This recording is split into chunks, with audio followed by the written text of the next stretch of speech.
Welcome to the one, the only Danica Daycast episode. Do you know this one, Monica? 30 something. 35. Should we say what the truth of this episode? Okay, we'll leave the people guessing. Doesn't matter. No, we recorded another one of these earlier today, and I forgot to hit the record button on the microphones. So we had 3 cameras, a pretty footage. Okay. Okay. So you're going to hear the same jokes that I told the last time. Like, Monica, do you know what today's podcast is? Episode 35. Do you know what it is? It's I forget the word. It's our potentially penultimate podcast episode. Potentially penultimate podcast episode.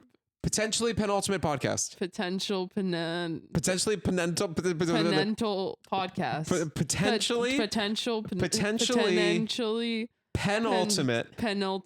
It's the ultimate pen. It's penultimate. It's a penultimate podcast.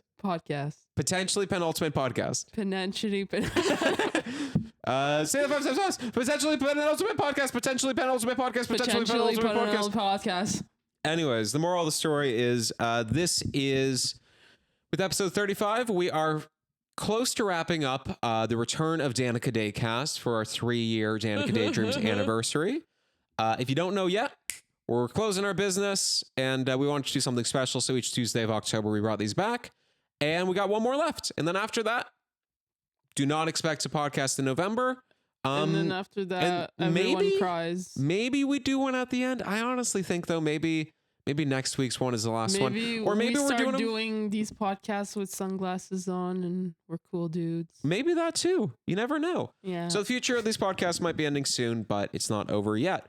So today we're kind of talking about, in the notes we wrote it down as the process of finding our process. We're going to talk a little bit about everything Danica Daydreams, and kind of just, this episode is for people who want to know what decisions we made with our business, and then why and how we made those decisions. So to start off, Danica Daydreams started with, you were already screen printing shirts. You realized that was something you were passionate about. We were thinking about starting a much larger business. Ended up not doing that. But the screen printing thing was taking off and you were saying, Dan, I think this could work as a business. At first it was a side part of that other business. And then it was like, maybe this is just what we do. And it's what I ended up doing. Yeah. Do you want to give like a super quick 15-second like summary of what screen printing is? So you have a frame with a screen mesh. You do a design with the stencil. You tape the stencil design to the shirt. You put the screen on top. You scrape some screen printing paint on the shirt, and then like it makes a color, like the color goes through on the shirt, and then like your design is on the shirt. Yeah. And every stencil is every separate color. Now, Monica, I have a question for you. Why didn't we just have you screen print every single Danica Daydream shirt? Huh? What? You can't do it? What's the matter? Why not? Because we wanted like more colors, and we wanted like my art style that's very like vibrant with like those colors, and we didn't want to be limited with the colors. So screen printing, like you were saying before, you're doing a stencil. So that means every single time you see a new color with screen printing, you have to have a new stencil there that's going to cover just where you're putting that one color. Yeah. And then it's different paint, and it's another pass, and it's another pass. And it's more materials and more. Yeah. And when you do it at this smaller scale of yours, you're able to get accuracy, but not to the level of precision that you would need. Yeah. And I think that we saw screen printing. It's not really consistent.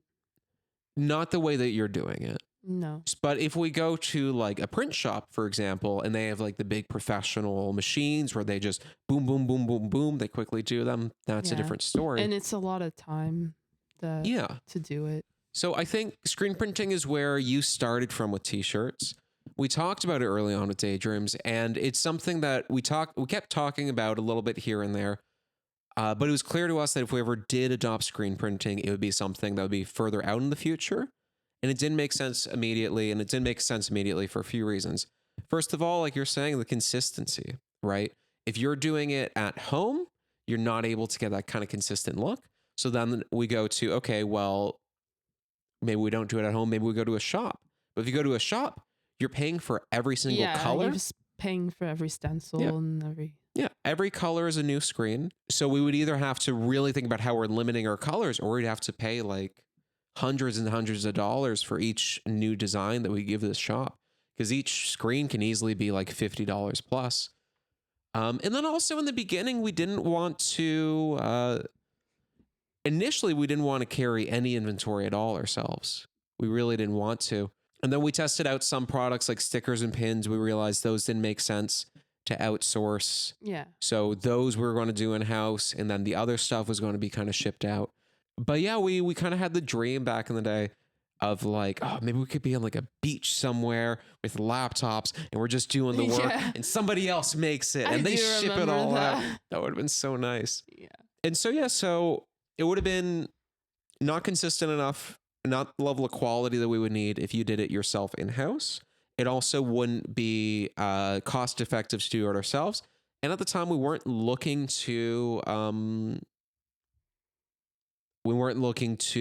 what was I going to say? Inventory. Yeah, we weren't looking to like keep stock and keep inventory, because we launched with 25 different variants of t-shirts. And that's just for the blank shirts, not the designs.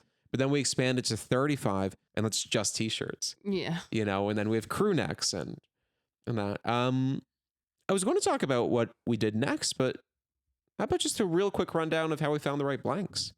When we were looking for providers, we were thinking maybe Barry.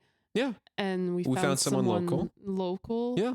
And then they gave us a couple of blanks so we could They try it gave out. us like bags of bags blanks. and bags of Yeah. blanks, and so we could try it out. Yeah. I know that like we wanted to we were thinking about maybe going like the cheaper route with Gildan, Yeah. but it didn't pan out because like we want the comfort. Yeah, and, we like, want a comfort and we it's a want a sensory quality thing too. Yeah. With you, and Yeah. like we care a lot about our customers too. We want them to feel like like it's something that they would wear every day. Yeah. So I think this is a Danica Daycast episode 35 exclusive. If not, then whatever.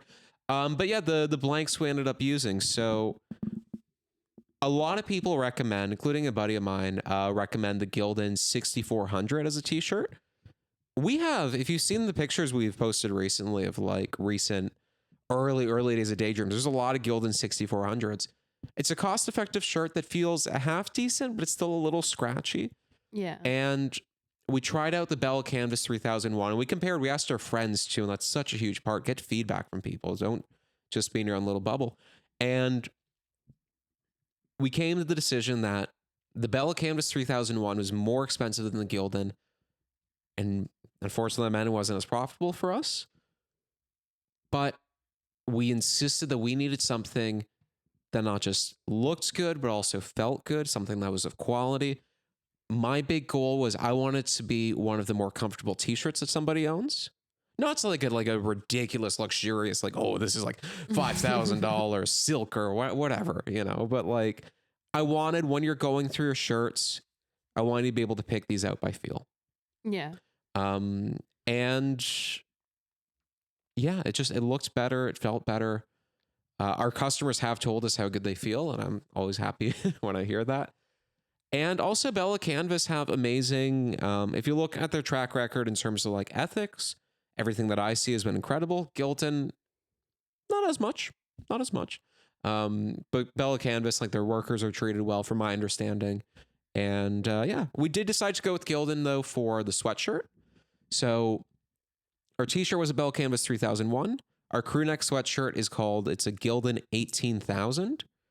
If anybody ever wants to buy blanks of these shirts, I recommend, there's a website called S&S Activewear, I think it is. It's either S&S Activewear or S&S Apparel, something like that.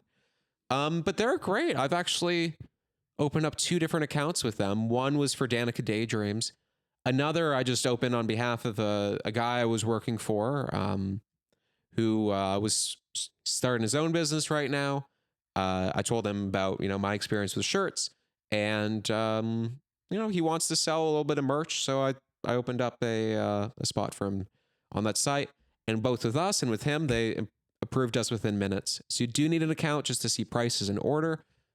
But the good news is it's easy to get that account. I think they just want to know that you're kind of legit and not just a random person buying like a one-off shirt. And great shipping times, multiple warehouses across Canada. So if they don't have it in Toronto, they can get it to you in Vancouver, and sometimes we'll get things in multiple shipments. But super fast shipping, super reasonable prices, both with the products themselves and with the shipping rates. If you order enough, they almost throw shipping in. I think we usually pay like $2.50 for shipping. Yes. And That's good. Yeah. And while we're talking about blanks too, why don't we real quick just talk about the blank products we've used for other stuff. So stickers, I don't think we know off the top of our head the name of the sticker paper that we use, do we?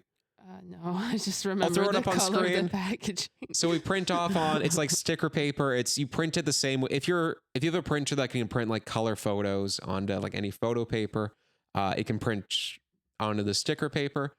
We realized that the sticker paper on its own didn't give quite the protection that we needed, which is why we started laminating them. Yeah. I'll throw on screen, boom, here's the name of whatever we laminate it with. You can buy all this stuff on Amazon.ca right now. You print off 2 sets of stickers, you laminate them, you cut them with the Silhouette, Portrait 3, something like that. Yeah, I think it's 4.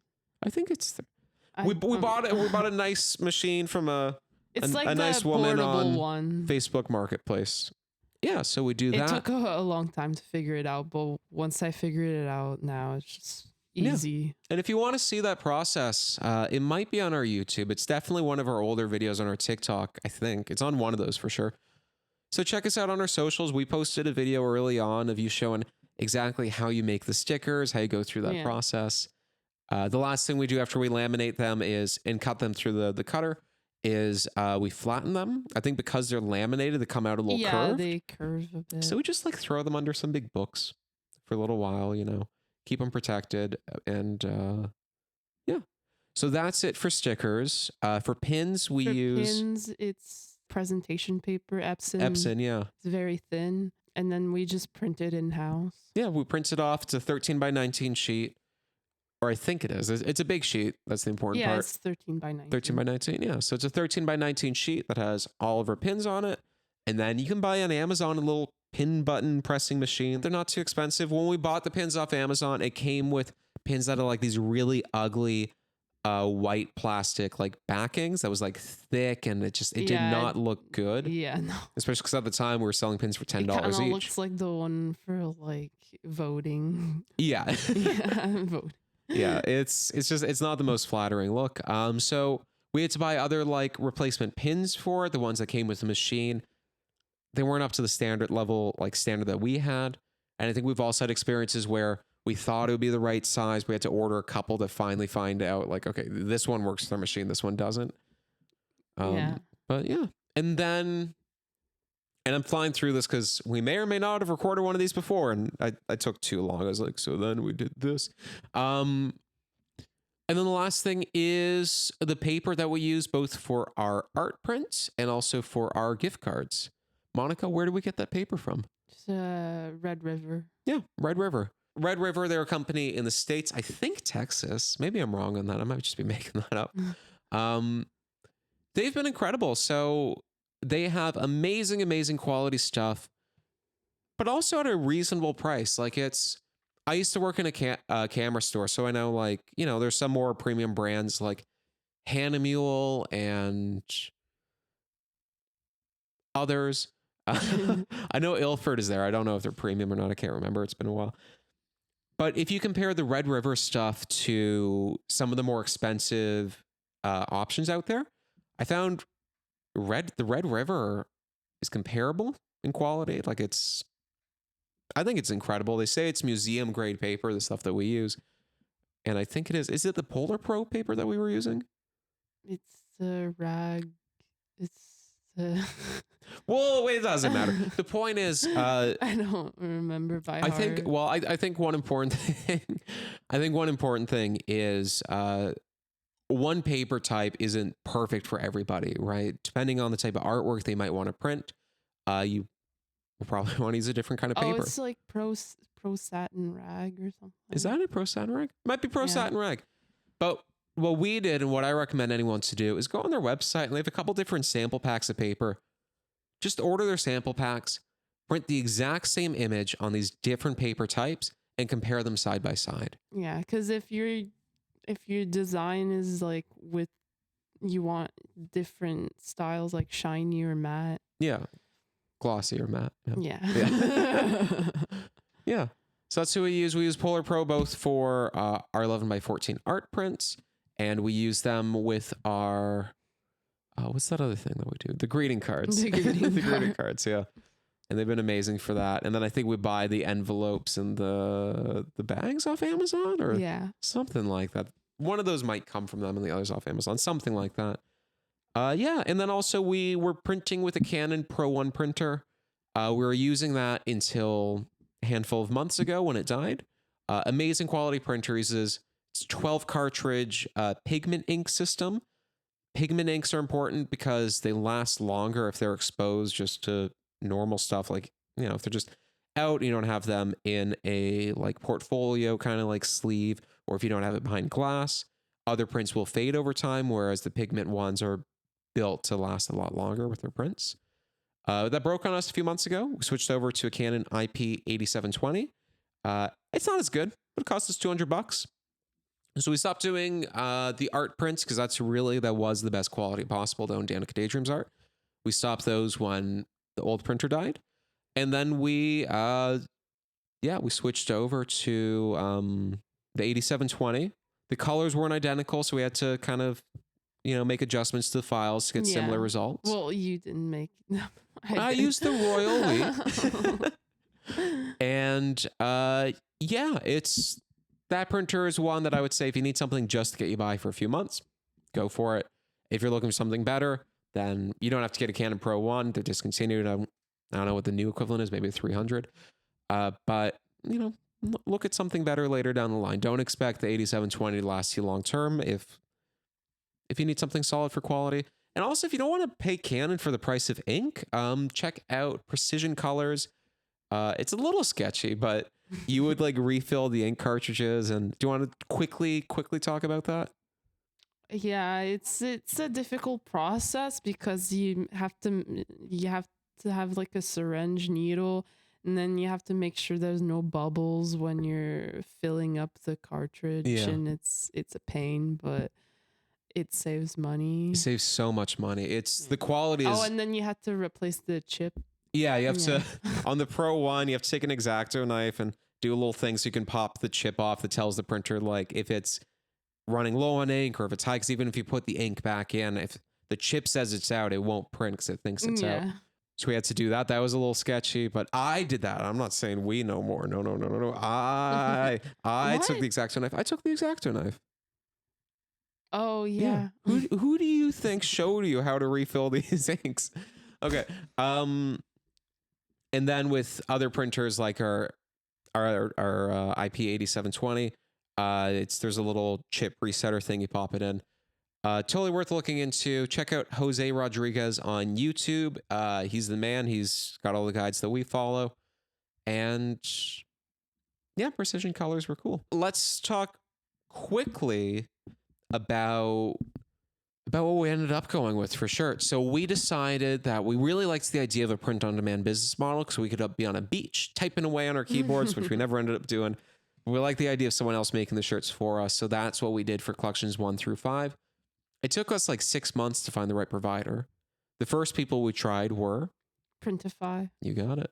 And it was just like quality wise, it didn't make sense to go with them. And it was like different, that website, the way it works is like different like providers, like, and then there's like a different price range, and it just didn't make any sense, and it wasn't consistent with the quality yeah, that we needed. And also we would throw it in the wash and it wouldn't last the wash. Yeah. So With so many of the it providers. wasn't really worth it. Yeah, they didn't hold up.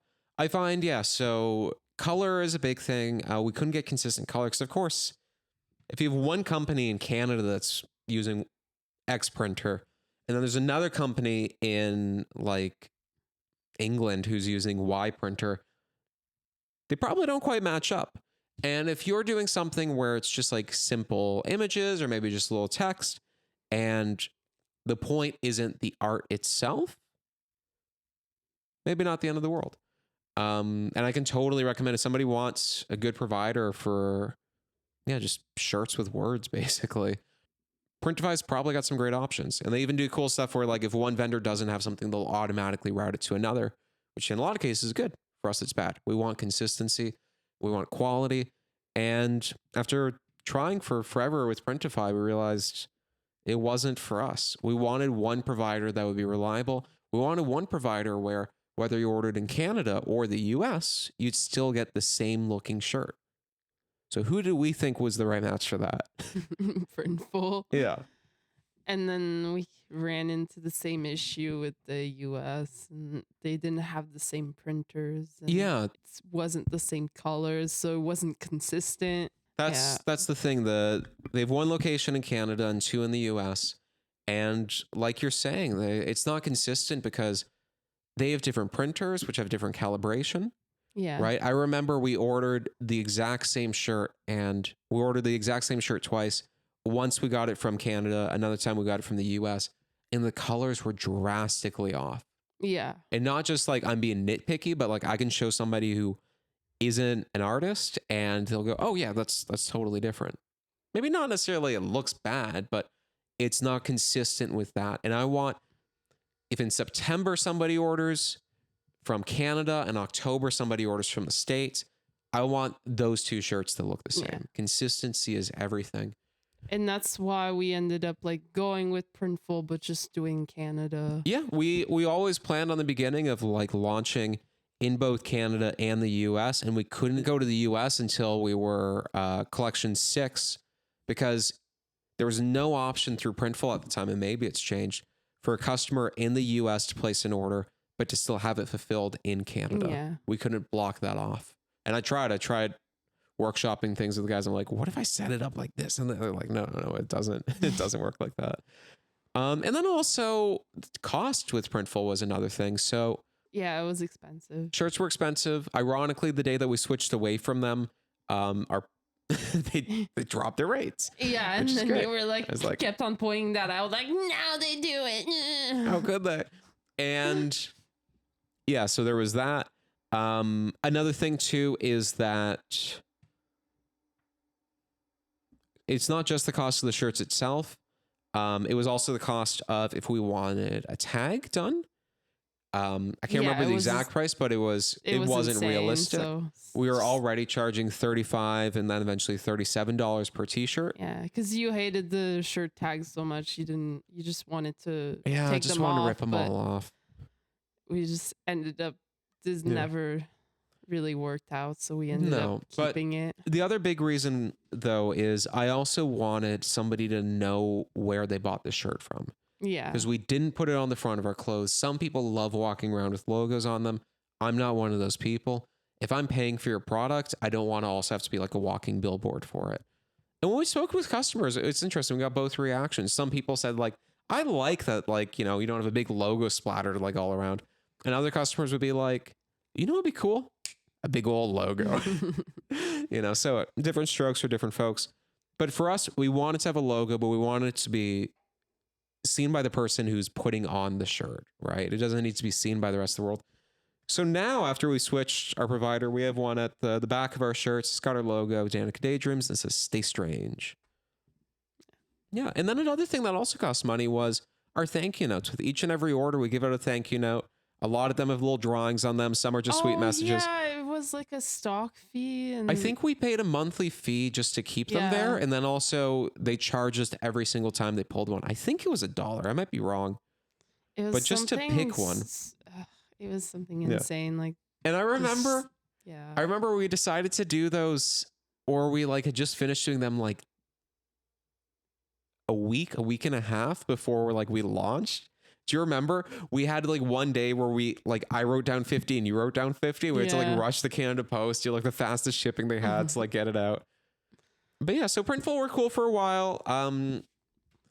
They're print on demand, which is nice because you don't have to carry stock. They do DTG printing, which is direct to garment. What you're wearing right now is a Printful print. What I'm wearing here is the other provider we ended up going with called Supercolor, and we'll talk about them in a second. With direct to garment, it feels better. It's a more breathable shirt. They're printing right into the fabric of the shirt itself. And the biggest advantage is really just the feel. They're our most comfortable shirts. When I put on a Danica Daydreams t-shirt, most of the time I'm reaching for our older stuff, not our newer stuff, because for me, sensory is such a big part of the clothes that I wear, and I want it to feel good. But I feel like it's just like, it's not. You don't notice it on the crew necks. It's not lasting. Like it lasts if you take care of it. You take care of it, and we don't want our customers to like take care of it, like to that point, like be delicate with our product. Yeah, because like not everyone's gonna take the time to like sort through their clothes and do like a separate wash with just that one shirt. Yeah, exactly. I think there were a handful of reasons why we switched. The biggest one was, like you said, we didn't want people to have to be careful with their shirts. We have people who 2 years ago bought a shirt from us who will come up to us today and say, look at the shirt I bought from you 2 years ago. It still looks perfect. I get compliments on it all the time, yada, yada, yada. And then also we'd have times where during the Printful era where we would sell a shirt to like one of my friends. I'm thinking one friend in particular. And weeks later I saw the shirt and it looks destroyed because it couldn't handle heat. And if you're not being careful with like the washing instructions, it's not the shirt itself, it's the print on it. And then another thing too is just the color. We would have to order. Sometimes I think the furthest we got was maybe 4 or 5 revisions of one shirt because the colors from their DCG printers didn't match the colors on our computer screens. Yeah, and then we had to order this like swatch shirt. Yeah. And then like spend so much time like putting the swatch shirt on a print design and try to match the colors, and they would take so long, and then we would waste money with that way, and order shirts and they would take like 3 times to have it right, and also just quality control. We wanted to be able to see like what we were sending out to like customers. Yeah, because we really noticed that when we started doing markets, and we'll touch on markets in a second, but when we started doing markets was sometime into collection 3, and we ordered like 100 shirts or something like that. And a large percentage of those were in a state where we weren't comfortable selling them. Yeah. Like part of it is we have a very high standard and high level of quality that we strive for. So even if it's like there's one minor thing, we would rather eat that cost. And we didn't always have to eat the cost, I should say. When there was a more noticeable issue, they would refund us. So Printful were good with that. And they'd have stuff too where they give you like sample orders and that kind of thing. But there were also times where we got stuff back and it was like a noticeable, like, how was this missed issue? Yeah. One way that direct to garment printing works is unless you're printing on a white shirt, you first print off a white base layer and then they do another print on top of that with all the colors, because otherwise it completely blends into the shirt. We had one shirt come back where an entire chunk of it was just that white. They hadn't like colored the rest in. Yeah, they didn't color it in. And it's like, what are you doing? How did this get past their like quality control? And near the end of them, their quality control was much, much better. I'd say early days of us with Printful, a lot of stuff that we ordered we noticed. Near the end, we didn't. Maybe part of that is we complained a lot. Maybe part of that too is their Canada location is their near Toronto is their most recent location. And it just takes teams a while to catch stuff. Yeah. But for us, we knew it was something we had to act on. So we switched over from DTG to DTF. What does DTF mean, Monica? Down to full direct to film. Direct to film transfers. That's what it's all about. we went with a company called Supercolor in California. Basically, the design comes on a transfer sheet, and then you have to heat press it on the shirt. Yeah, exactly. And when it comes to the heat press machine, there's so many different options you can get. It took us 3 tries to get it right. What I recommend is go to an actual store that like sells these machines, that specializes in it. That's what we ended up doing the 3rd time. And we brought in a blank sheet, and we brought in a blank shirt, and we brought in a transfer, and we're like, we think this is the machine for us, but make we sure need you to try see it because you can get fooled. And, because it wasn't working at first. At first, we ordered a machine called the HTV Ron, which, to be fair, they don't say it's for DTF. They say it's for heat transfer vinyl, but other people have said, oh, it kind of works with DTF. We're like, okay, cool. The issue with that machine and similar machines is you can't manually set the pressure. It automatically sets it based off of what it thinks, based off of what's in there. There are tricks you can do, like you can add in little pillows and extra cushions and like cardboard to like thicken it up, and it gives more pressure. Nothing was really enough. So nothing was enough. It wasn't until our collection 1 launch day, the first day that we're like selling products from that we're heat pressing, that we realized the issue, because you found a workaround, which is you can press it. It doesn't do it all the way, but you peel up a little bit and then you press it again. Then you peel up a little more. Then you press and you peel a little more. But then the problem with that was it was showing lines of where I was peeling. Yeah, it left creases, and we didn't realize that until we were on a live stream. And we're like, it was our live stream of watch us fulfill orders and make shirts. And then we go, okay. And I think I like whispered in your ear something about like, hey, just act like everything's good. But like, I know it's not right now. Yeah. Because we were panicking, and then we immediately tried to go and buy something where we found some guy selling one on Kijiji, and we're like same day, and we're like, we'll buy this from you if we can buy it today. We go over, he shows us it works with heat transfer vinyl. It's not working though with these Supercolor transfers. We're like, oh no. So then we start panicking, and then we're like, what if this is the second press? What if it's just like the transfers? Yeah. So then we start calling around like businesses, just like, hey, could you just like press a shirt for us, see if it's the transfer and if there's an issue with it. And lots of people, small businesses, didn't have the time, and then it was a lot of like home-based businesses where you leave a voicemail and it's like, this is just somebody's side hustle, right? Yeah.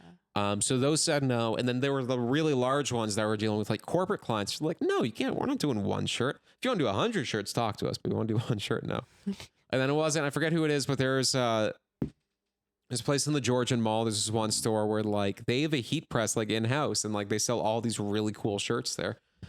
And I guess I spoke with the manager on the phone. I'm like, can we try this? He's like, yeah, come by. And the guys that work there were super, super nice. I was trying to pay them, and they're like, don't worry about it. You're all good. So as soon as we knew that was good, we drove straight down to Toronto. It was like the outskirts of Toronto. There was a store, I can't remember the name, but the staff that worked there were amazing. They helped us find a heat press. It's one that's much bigger than we need, but whatever. Because we had some extra large. I think it's like BTF something. Maybe. I don't remember. Yeah. But with Supercolor and these transfers, it meant a lot of things for us. First of all, it meant we were able to do everything at a better price point. With the inside label of the shirts, now we just order one big sheet, which has dozens and dozens of these labels, and you cut a little one out and you press it on, and that's good, right? So it's not this high expense. The transfers themselves and the blank shirts cost less on a per shirt basis. Yeah. Than it would if we want print on demand, which makes sense because you're paying for somebody's labor to press the shirt and everything. Like, to print on the shirt with Printful, so I get that. And they need to make their money too. But then there were also downsides too. Like, we have to, for the type of transfer we were ordering, we had a minimum order quantity of 10. It also meant suddenly we had to start carrying stock. And that gets hard. It's hard to stay in stock. If you look at our website right now, you'll find some stuff's in stock, some stuff's not, because it is hard to just regularly keep those blanks and try to predict how many people order one versus another. But overall, super, super positive experience with Supercolor. They're always super fast to ship out. Super helpful too. every time that we've ever had to talk with their customer support, I think they've done an amazing job. Would you agree? Yeah. Yeah, like I know they've helped you out when you were trying to figure out the right settings for it. They've spent hours with you on the phone trying to work through things.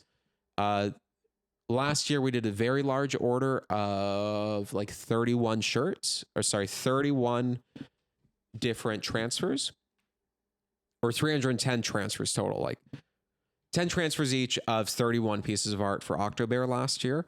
And when we did that, I reached out. I'm like, we're about to order a lot. Can you like cut us a bit of a deal, a discount, just something? I was asking for the sake of asking.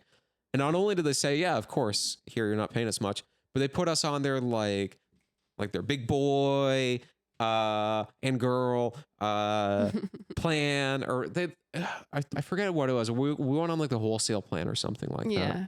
So we got better rates, and a part of that too is because they looked at us as a bigger client, and it's one of the last times we ordered from them last year. And they also we also had an account manager all of a sudden.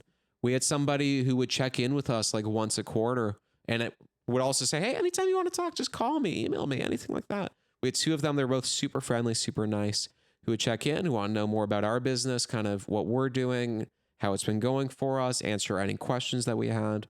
Also, I love that like super color every time that there's like a new thing, a new product, and like they just send it over, like little Yeah, that's totally true. like test like Yeah, like here's our new glow in the dark transfers, or here's this, here's that, you know. and it's just like some tiny like test print, Yeah, like test transfer. I Yeah. mean. And it's just fun. Yeah. To try it out. Yeah, so we had an amazing experience with them. I mean, we're still using them. We won't be ordering more because we're ending our business at the end of the year. But yeah, I think they were incredible. If somebody's plans on doing this long term, I think they're a great option to look at before you end up looking at like an actual print shop who will do like screen printing for you, which I think is the best option. I think that's what I wanted to end up at eventually. But we never got to a point, like we never scaled the business enough to get to that point to justify it and all those costs. But yeah, so Printful's good if you're looking for print on demand, but you do have to be careful with washing. That was the biggest issue we had. Supercolor's great if you're cool keeping stock. It's going to be better for you in the long run. You got to be your own quality control too, which definitely can be a plus. And you got to learn how to heat press stuff, and that's rad. So yeah, I think that's kind of it with those. I want to touch on markets a little bit, but before I do you think there's anything I'm missing? No? Okay. No. And I'm sorry, I know I'm doing all the talking. I just have in my head like all the, I need to talk about this. The next, you just love talking. markets. So I highly recommend, if anybody wants to run a business like ours, don't think that it's going to be the thing that saves your business and it's going to be the big thing that brings in all the money. But definitely do local markets. The first year that we did it, I think we had the right approach where we did a wide range. So we did some in Barrie, we did some in Ottawa, we did some in Toronto, we did some in Hamilton. Kingston as well. We really went all over to do a wide variety of markets, and we made a spreadsheet. And the spreadsheet says the name of the market, the dates we were there, how many days was it, how much did we pay to be at this market, how much revenue do we make from it, and if it's multiple days, what does that average out to like per day, and also how much revenue per specific day. So first year, we really spread ourselves out, and we want to find out which markets work better for us. Second year, the mistake we made is we try to focus in too narrowly on doing a very like small handful. Several ones of the same market. Doing the same ones again and again and again. And what we found is, for the most part, each additional time that year that we redid a market, we ended up selling a little bit less and a little bit less and a little bit less. I think that some of it is customers will have the mentality that, oh, well, I saw them before. I know they're going to be back again. I don't have to buy this now. There's not that urgency. There's not I need to get it, right? Yeah. So I think that's part of it. I think another part of it too is we realized that the later in the year, at least for us, the later in the year, the less that we would sell. And from other people I spoke to, I got a similar kind of feeling where if we were to do a market in May versus if we were to do a market in August, we can easily be making much more in that May market, right? A May market, maybe we get like $800-900 for the day. You know? It just And- depends on the season, depends on the time. Yeah. And then August, maybe we do that same market and we're getting like $250, right? So it can be like a drastic change. And with these markets, you also be smart about it because you have to pay in advance. And sometimes it's months and months until the market actually comes, right? Sometimes it's like half a year you're waiting. So it's going to be a long time till you get that money back. So plan accordingly. And yeah, but I recommend find the markets that work for you and then do those, speak with the vendors there. You learn so much speaking with other vendors. Find out what the other markets that you should be considering are. Avoid the ones that you've already proven to yourself won't work, but don't keep focusing on the same few successful ones. You do still have to branch yourself out. But I think the most important thing with markets isn't even the sales that you get that day. I think the most important thing is what you learn from customers and the relationship that you build.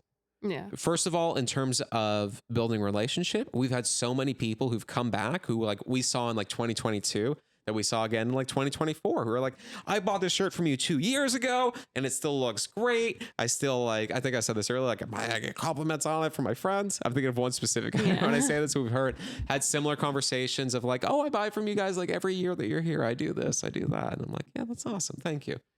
So you build a relationship with customers that can extend past that market date.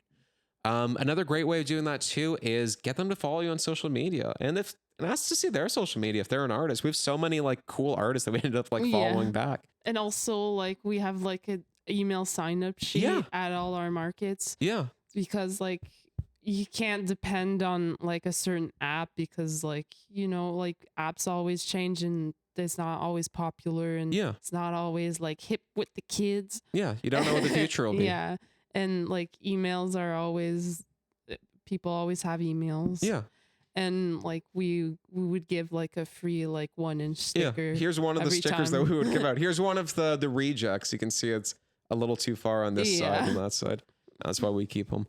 I've heard some people say like offer an incentive and some people say, oh, if you sign up for the email, I'll give you 10% off or I'll do this, I'll do that. With us, we threw in a 1-inch sticker. It's something the customers were always super appreciative of. We would have customers send us little pictures of just that 1-inch sticker and like share it on their Instagram stories too. That's another big thing, actually. People will take pictures of these stickers, share them on Instagram and say, thanks so much, Danica Daydreams. And then that's somebody who otherwise might not have told their friends about you, who's now broadcasting across everyone that follows them. I just got this cool thing from Danica Daydreams. I tag them in it. You can click here. And then sometimes like someone would tell someone else and then they would come to the booth just to sign up, just to get a sticker. Totally. Yeah. And a lot of people unsubscribe too. That's part of it. But a lot of people don't. And a lot of times it does lead to like actual sales. Like I can give you so many examples because I have the data of sales that we've gotten because of our emails. But I honestly can't think of many sales we've gone because of our social media, not directly because of it. Yeah. And what we would do too is when we knew a customer signed up for something, we use Shopify. That's what our website was through and is still through. And I would write down customer tags of today's date and what market we're at. So 6 months later, I see an online order from somebody and I'm like, how did they find out about us? I know, oh, they saw us at this market and we should go back to this market. You know, we'll see more people like them. You know, this was successful for us, for example. Yeah. So having an email sign up sheet, I think is a great idea.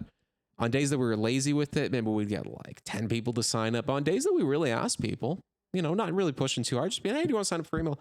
Get like 70, 80 emails on there, you know, from like a good full day. And what does it cost us? Like we're making these little 1-inch stickers in house.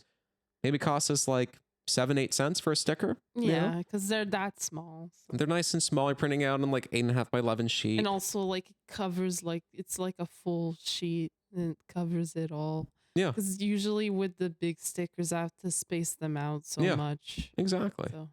So yeah, so I think it's great for that. And honestly, you learn so much through markets because you get to talk to the customers and you get to hear, first of all, see what do they think of what you're doing right now and what thoughts they have of ways that things could be better, things that could be different, products that they think that they'd like to see from you in the future, right? I know a woman came up to us and talked to us about, you should talk to tattoo artists about like tattoo flash. And we've had people talk to us about hats and like earrings and enamel pins and like fridge magnets and patches and hoodies and all these things. And things that I wouldn't consider either, just from me and my own little circle in my bubble. One person came up to us and said, you know, I really love your crew necks. I would buy one.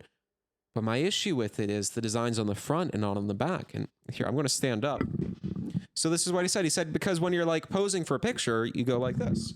And it was, you know, something kind of like that. You know, he has his arms in front of him. And like, you know, you're kind of covering up the print right now. Yeah. But this is in the back. I'm still showing off your art. I can also pose for those pics, you know. And we ended up not doing that, but still just hearing that feedback from people was invaluable. So I recommend markets. It feels so good. I started doing this recently. It feels like I'm just chilling. So I recommend doing markets. The unfortunate truth is with a lot of markets, I think they charge a bit too much and you don't see enough sales to justify it if that's purely what you're looking for. If all that you care about is what money are you bringing back that day, I don't think markets are always worth it. They're often not. We've done markets where we've lost money. We've also done markets where we've definitely made quite a bit, you know? Yeah. Our kind of metric for a good day was $700-800, something like that. Yeah. You know, but we'd have some days where we're over 1,000. We'd also have some days where I think we've had markets where it's like $100, $125 to be there, and we've sold $40. You know, we've done some at a loss. In those ones, we don't return to. So the goal, of course, should still be make money that day, but just know that you're getting more out of it.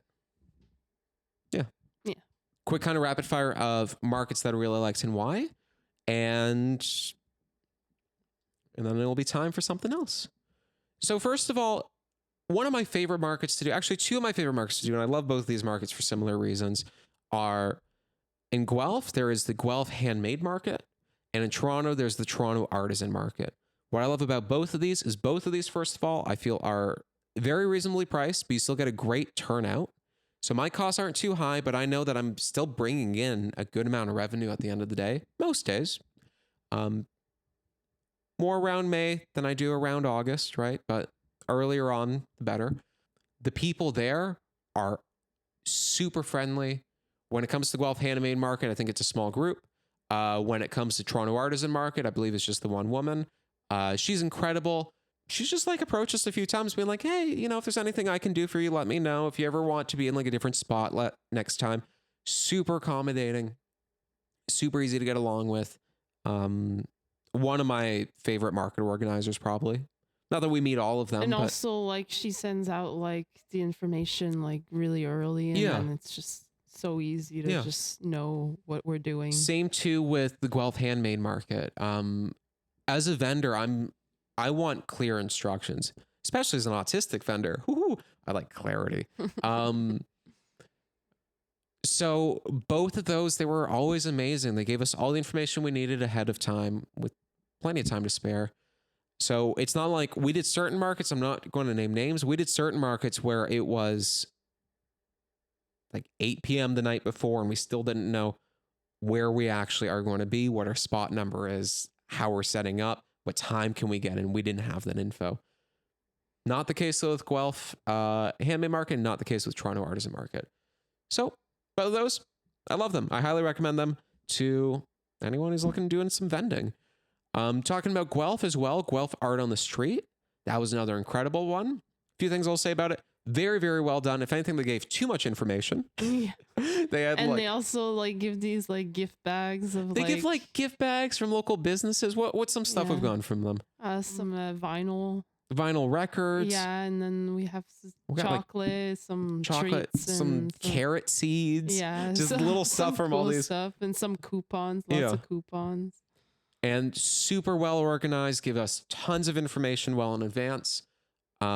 They even also, when you're like a couple weeks before, they send out emails asking for lunch orders. And they're like, hey, if you transfer us some money, we'll run out, we'll grab some food for you. Lots of staff and volunteers there. They would regularly, I mean, if they give you a food order, they're delivering it, but they'd regularly come up and be like, hey, do you need anybody to stand by so you can like run to the washroom? Do you need any of us to go like get some water for you? Like, they fully did everything that they could to make sure that we had a good experience as vendors. And that means everything.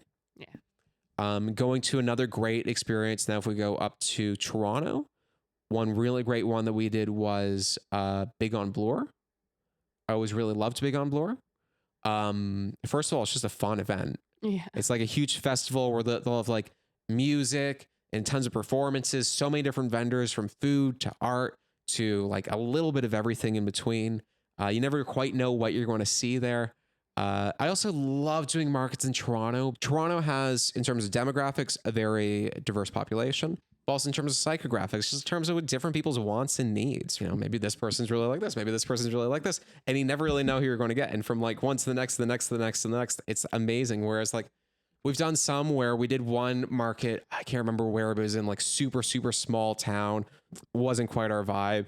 And like nobody there like was interested. Whereas Toronto, it's like, okay, that person doesn't like us, but that person might. And then that person might. And then that person might. Yeah. I just feel like all the cool people, Toronto's got so many cool people. I'm a big fan. So that was always amazing. The guy that runs it, I believe his name is Darren. He's incredible. I always got the sense that like he's somebody who's always checking in on different vendors, making sure that they all had a good time. Asking questions about, you know, how were your sales? And I appreciate those questions. Like, did you sell as much as you expected? A little more, a little less. Big on Bloor. I highly recommend it. It makes me sad that we're not doing it next year. Although maybe we can go and just check it out next year. Yeah. And yeah, so I've just been talking a lot about some of these markets. How about you? Is there anyone that like comes to mind for you? The Kingston Art Fest. I Yeah, think. the Canada Day And one. that's so it's 3 days in a row, and it's just a great event. It's like the Big on Bloor one. It's pretty big and it's in Kingston. We didn't do it last year because like This year. This year. Yeah. It's just like traveling. It's a bit far for us, and we just didn't think it made sense this year. But all the other years, like we had a great time doing it. Yeah. And also like it's just so much people coming in. Like we were right next to a bus stop, and Yeah, by like Queen's University. And and this Queen's University, that's just like our crowd and just young people. So it's just like a great environment. And Yeah. it's just, and also like you get the information pretty early, and it's all organized, and it's really like a piece of cake. Yeah. Yeah. And yeah. Sorry. I was getting distracted. I was thinking about the time. What time? What time is it, Monica? It's drawing time! It's drawing time! So, for those of you who don't know, drawing time is the time when we draw. We wrote 6 ideas down in the squid head. We're going to shake it up, and whatever we pick is whatever we'll draw. If you got an idea of what we should draw, comment it below and let us know. And also, at the end of this, let us know who drew it best and what you think we should draw next. All right, I'll shake, and Monica will pick. You shake it. Shake! Shake! Shake! Pick one, anyone. What will it be? A cat with a fedora making waffles. Waffles! Da, da, da, da. Da, da, da, da. Da, da, da. All right, so Monica, there's that. There's this. All right, so there you go. Here I go. Oh, what will we do? What will we draw? I suppose it a cat. A cat with a fedora making waffles. Meow meow meow meow meow meow meow meow meow meow meow meow meow meow. I'm a meow meow meow and meow meow meow meow meow meow over here, over there, meow, meow, meow. That sounds pretty annoying. I'm sorry, That's a beautiful people. song. I'm sorry, everyone. Well, it's okay. I've been working hard while you've been singing. I think I'm almost done mine. All right. Meow, meow, meow, meow, meow, meow, meow, meow, meow, meow, meow, Meow, meow, meow, meow, meow. meow, meow, meow, meow, meow, meow, meow, meow, meow.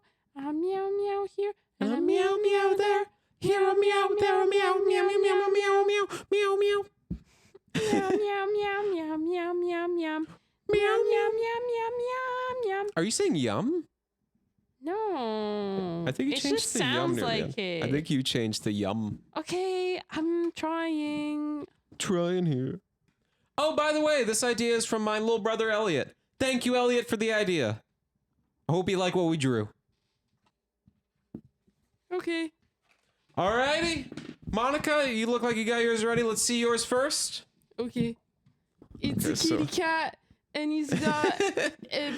That's him making the waffles. And he's got a pan, and Say meow. Is that because of the song, the meow, meow, meow? yeah, and then meow, meow, meow, me waffle, and then he's throwing the waffle in the air, and he's got the pan in his hands. Is he a black cat or an orange cat? He's both. He's orange and black. Oh, okay. And Yeah. now, you know, cats can be multiple colors. Okay. Don't be. I will not color- judge. I will not judge. Yeah, no color judging. Okay, and then he's got the hat. And then he's got the fedora hat. Your fedora looks so much better. Wait till you see my fedora. It's not nearly as good. And he's flipping it, and he's like, "Look at me, I'm a great cook." Meow, meow, meow, me waffle. I like that. All right, you want to see mine? Yeah. So I was going to do the same thing of like a cat like standing up by a stove or something making a waffle. Then I remembered cats don't stand on two legs, Monica. That's not how a cat would make a waffle. Oh yeah, well you haven't seen my cat. What cats do is they like to jump on things. So here's my cat. First of all, I don't know how to draw a fedora, so this is my fedora, and okay, he's saying. Okay, wait. First of all, you can see he's okay. I'm all over the place. Here's a massive toaster. Originally I drew the toaster up to here, and then I realized, wait, I left no room for the waffle. So now this is really where the waffle begins. So you can see there's a little waffle squarey things, and there's the toaster, and there's the heat. He's jumping, he's pushing it down. There's all the movement, and he's saying, "That's a meowthful." So I think I got a pretty cool cat. But I'm not the judge of this. You are. Yeah. So who drew it best? Mine's a great cook, and he's showing off his skills by throwing waffles in the air. Pick mine. Look at mine. So Pick mine. Who drew it best, and what should we draw next? Comment below. Let us know. Do you like Dan's with the jumping cat? Monica. Do you like Dan's with the jumping cat, or do you like Monica's? Yeah, Monica's. With the frying pan. Comment below. Shoot. Let us know which one you like more, who drew best, and what should we draw next. This has been the penultimate podcast, potentially penultimate podcast. This has been Danica Daycast episode 35. We hope you've enjoyed. This one was a lot of info for, I don't know, people who just want to kind of learn some of the things that we learned. If you got some questions, I don't know, comment them on this video. Maybe send us a message on Instagram. I'll probably answer it. We'll see. But yeah, this has been it. So next week's episode, which will be on Tuesday, is the last of our series of 3-year anniversary podcasts. And then afterwards, maybe we keep this going. Maybe we don't. I wouldn't expect any in November. Or maybe we just do a different style with sunglasses. Or maybe we do a different style of sunglasses. The world is your oyster. Alrighty. This has been the Danica Daycast. Goodbye!